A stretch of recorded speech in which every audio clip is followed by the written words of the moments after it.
Welcome to our weekly program, The Inside Story of Chabad in America through the Mindel Archives.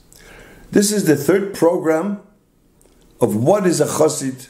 We still didn't get to the other things that I showed you, but the first program from the Rabbi, the Mara Mekayim, is what a chassid is, that we need much more programs. But now I want to mention a few things that mentioned in Hayom Yom, what a chassid is. So in Hayom Yom it mentions, the Rebbe writes, the Frierdiker Rebbe, Hayom Yom the Frierdiker Rebbe wrote, and the Rebbe was Malakit.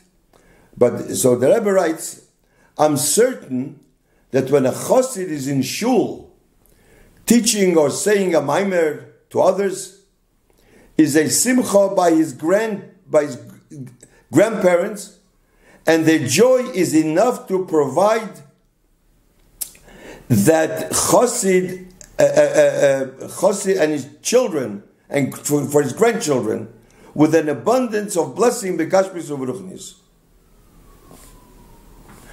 And the Rebbe says that when you see somebody who is higher, who learns Torah, who does good things, kindness, always look up to him. And when you see somebody who is lower than you, who licked, his head is in the gashmis like a behemoth. You know, a behemoth, a cow, never picked up the head. A cow never saw the sky, because everything is in gashmis. Everything in this world. When you see somebody has his head in gashmis, then always look that. Thank God that you are not like that. So on this, I want to mention I mentioned once that when the Rebbe was a child, he was about 9, 10, 11 years old. He was standing with another boy, and the boy was named, I think, Nochem Goldschmidt Olav Hasholem. They learned in the same class. He lived in Eretz Yisrael later. So Reb Nochem, he was a child also, the same age as the Rebbe. Why does the Torah begin with a base, not aleph, Brachis? So the Rebbe says he doesn't know. So Reb Nochem, so the Nochem said he knows, or his father told him, because base is bracha, blessing. Also, base is number 2. Aleph is number 1.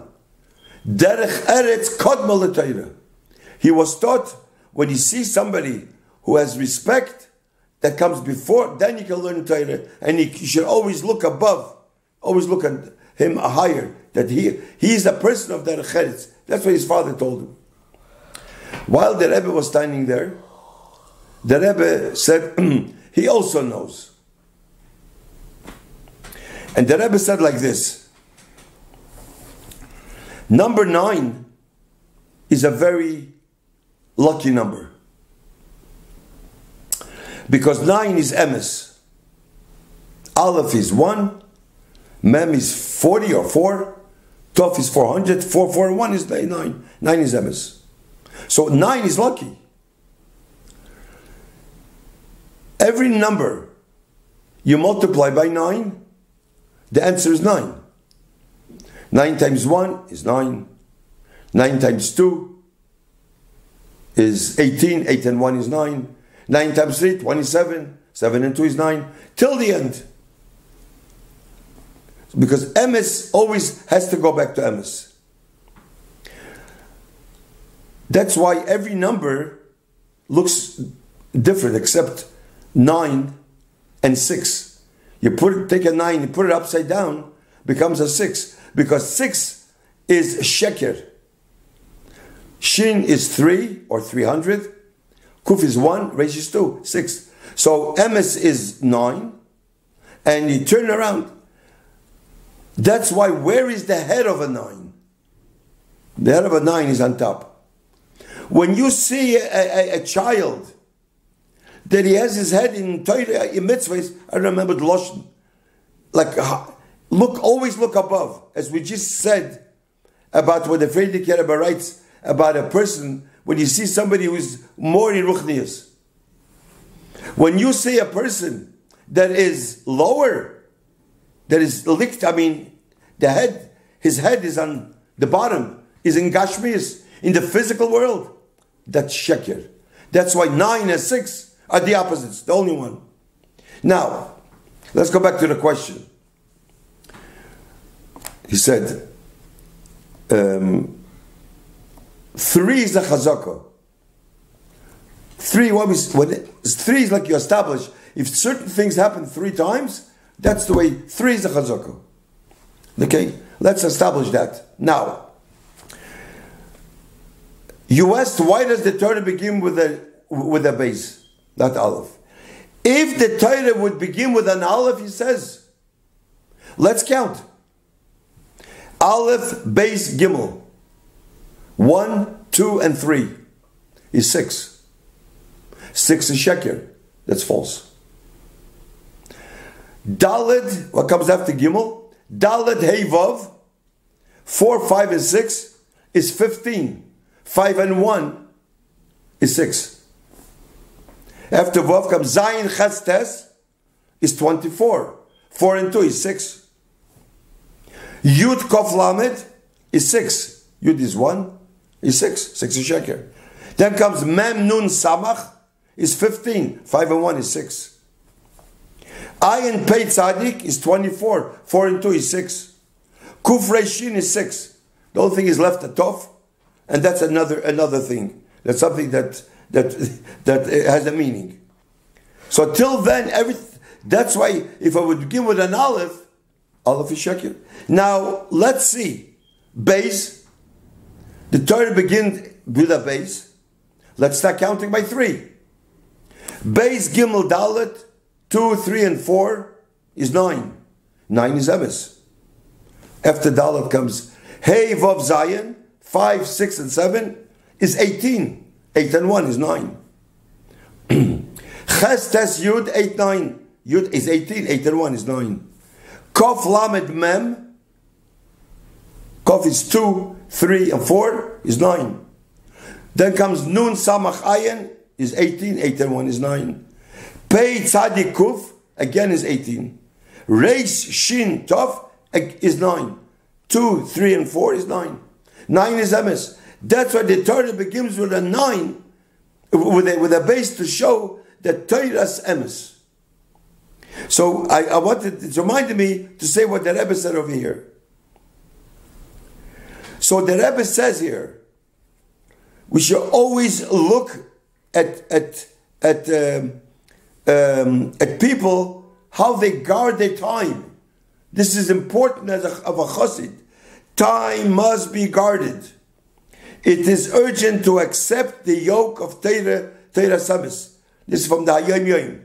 Every bit of time, every day that passes is not just a day, but it's a lifetime concern.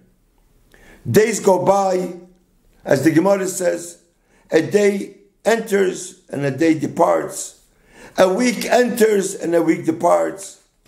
A month enters and a month departs. A year enters and a year departs. And the Rebbe says, summer day and winter nights are a year. And if a person realizes that time is so important, you can't get back time, then he'll use his time the way he's supposed to use the time. This is part of being a chassid. Now I want to mention one thing now at the end. People shouldn't take me the wrong way, but I do want to mention something that I heard. You know, we're talking about chassidim. A chassid, a misnagid, there's no misnagdim now. The Rebbe said it many times. There are no misnagdim. Misnagdim means against. There's nothing to be against. In the time of the Alter Rebbe, there were misnagdim. And maybe they had a right to be a misnagid.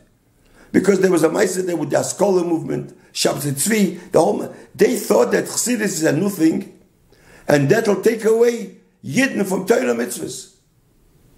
Nowadays, there are no misnagdim. You say, what's a Chassid? A Chassid puts on tefillin, two pair tzitzis, whatever, but more.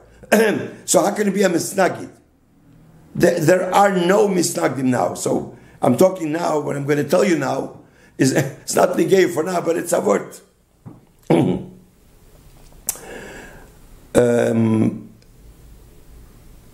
I don't know, maybe there are a few misnagdim, maybe there are, but most of the world know a chassid, and I'm not talking about Chabad chassid, any chassid. So there was once an argument between a misnagid and a chassid. The misnagid says, you have to be a Torah, you don't have to learn chassidus, and this is the ikir. And the chassid said no. There was always a disagreement. The misnagid passed away. When a misnagid passed away, he goes to Gan Eden. Because he's a Fruma Yid. He doesn't know more. He learns Torah. He watches from Lashon Hara. He davens with a minyan. He's a Fruma Yid. He doesn't know much. But whatever he does know, he does it right. So he goes to Gan Eden. I mean, that's the... Then the chassid passed away. A chassid is a problem. Because the chassid doesn't go to Gan Eden right away. He goes, why? Because he should have known better. A chassid learns chassidus, he should know better. You know, it depends how, when you have blue glasses, the world looks blue. Green glasses, the world looks green. If you're a chassid, you look at the world different. And as the Rebbe always wants more and more and more. And whatever you do, it's not enough. Not that you're from, you learn Torah, you Mekayim mitzvahs, but it's always more. They wish to put you in this world to make, as we said, Zo in Malchus, to make a dir Allah Yisbareh b'tachtainim. So the man, so he doesn't go to Gan Eden. He probably goes to Gehenim for that, because he should have known better. So you take the chassid to Gehenim. So the misnagid, but you have to go through the door of Gan Eden. So the misnagid stands there in Gan Eden, and he laughs, and he says to the chassid, "You see, I went to Gan Eden, and you're going to Gehenim. So what does that mean? So you see that I'm right. So why? You see, now you see I'm right." So the chassid says to the misnagid, "I'd rather be in a chassidish Gehenim than a misnagish Gan Eden." Sometimes, we're talking about nowadays, no misnagdim, but it's without learning Chassidus, people don't realize what Torah is. And that's why when the Alter Rebbe, when he went out from prison, imagine the Alter Rebbe being in jail, and then he went to a misnagid's house. So that hour by the misnagid was much harder for him than being in prison for so many days. Because the kaltkeit from those days. But Baruch Hashem, nowadays, Chassidus is in the air. Everybody knows Chassidus. Everybody learns Chassidus. And only through Chassidus we can accomplish, it should be a V'osil Mikdash V'shachanti B'seichom, that it should be the Beis HaMikdash, and Mashiach will come only through learning Chassidus. So there is much more. We hardly touched what we started off with the Rebbe saying what a chassid is, but that we need much more programs, and we'll do it another time. Thank you.